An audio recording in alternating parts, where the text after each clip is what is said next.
মুখ দিয়ে টাকা বার কর। কি হলো, ছাগলের মুখ দিয়ে টাকা বেরোচ্ছে না কেন? ছাগল কি পাল্টে গেল?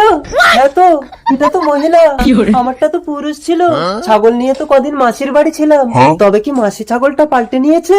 দাঁড়াও মাসি। মাসি, এ ছাগল তোর না, এ ছাগল আমাকে এক সাধু বাবা দিয়ে গেছে। জানো মাসি, আমার এই ছাগলটার মুখ দিয়ে টাকা বেরোচ্ছিল না বলে সাধু বাবা এসে এমন মন্ত্র দিয়েছে, এখন শুধু মুখ দিয়ে 100 টাকার নোট বেরোচ্ছে। ছাগল তো শুধু 1 টাকার কয়েন বার করে, ভোলাকে বোকা বানিয়ে আবার ছাগল পাল্টে নেয়। জানো মাসি, ছাগল নিয়ে তোমার বাড়ি থাকলে আর টাকা বার হয় না। একটু ধরো, আমি মুতে এসে ছাগল নিয়ে ঘর চল যাবো। ভালোই হলো, এই সুযোগে ছাগলটা পাল্টে নেবো। আমার সে ছাগল দাও, ঘর যাবো। এই ছাগল, অনেক 100 টাকার নোট বার কর, বার কর।